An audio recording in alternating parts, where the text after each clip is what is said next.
President Trump says he wants to make some big changes when it comes to how Americans cast their ballots. He's expected to issue an executive order that would call for the elimination of mail-in voting and electronic voting machines. Joining us this morning, Chief Legal Analyst Khalif Rhodes. Oh, I can just see and hear a whole wave of lawsuits flowing down, right? Like we haven't talked about enough towards the Trump administration over the last couple of months. So let's talk about this, right? Does the president have the power to stop both electronic machines? Does he have the power to stop the mail-in ballots? Absolutely not. Zero chance, zero ability, but he has the power of persuasion. He has the ability to direct and guide the GOP, specifically in the House and in the Senate. Both chambers, they'll do what the president is asking to do. And so part of this approach, part of this push to saying that there is this, attack or assault on the election process is enact rules and regulations that undermine, in some cases, if you're on one side of the aisle, or strengthen if you're on the other side of the aisle, the integrity of our elections. And so, first of all, you throw it out there that there's issues within the elections, issues with our process, and then you attempt to have folks on your side that you have support, that you have votes on, make changes. So what do you have first? You have the redistricting and the redrawing of lines to ensure that you have folks in the state level to be able to do what you want. But then on the federal side, you have people like Speaker Michael Johnson and other folks will push forward on the congressional side and federal side to ensure that these things can happen for federal elections. The way our Constitution is written, it's entitled to the states to determine a couple things: time, place, the manner of their elections. But the federal government in federal elections can dictate how those elections are run.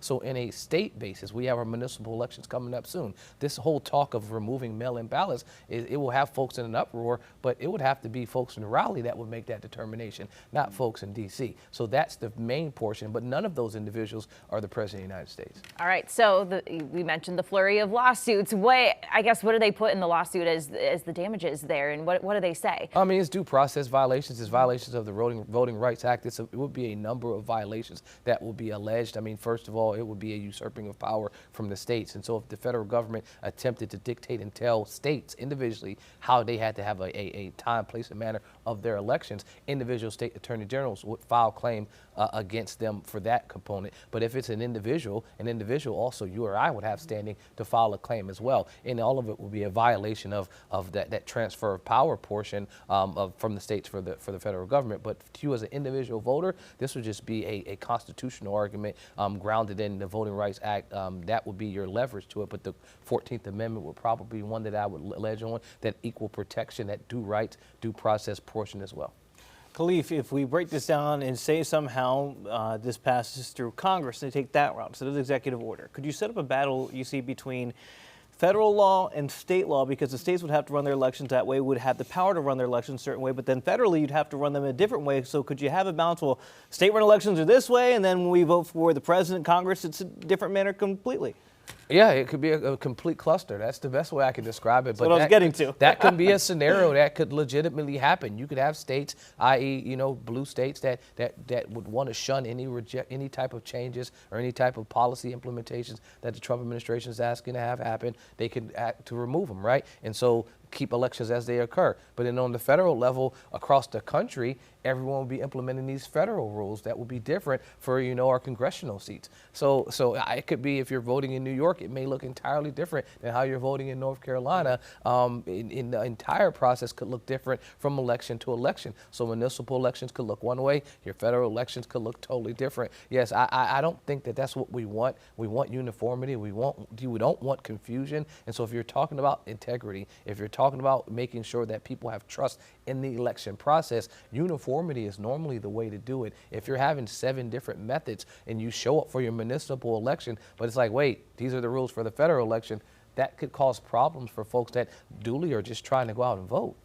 So what's the next step here, quickly, before we end? I mean, or do we expect the persuasion to Congress? Or what happens in the next 30 days with this? That's the next legitimate legal step. There's nothing that this executive order can do in terms of make states enact or do anything right now. Mm-hmm. But this is marching orders. These are directives. These are, okay, on the federal level, Johnson, you know what I need you to do, whip up the votes in the House to ensure that this happens. On the state level, you have folks that are in this state that need to ensure that if these are implementations that they want to see happen in North Carolina, they got to ensure they can make it pass in Raleigh. Now, the good part is in states like North Carolina, implementing things like that the president wants, they have the numbers. So in states where they don't have the numbers, there'll be more pushback. But in states where there is a majority, not a supermajority, but a majority, you can see things like this push forward with little to no resistance from the opposition.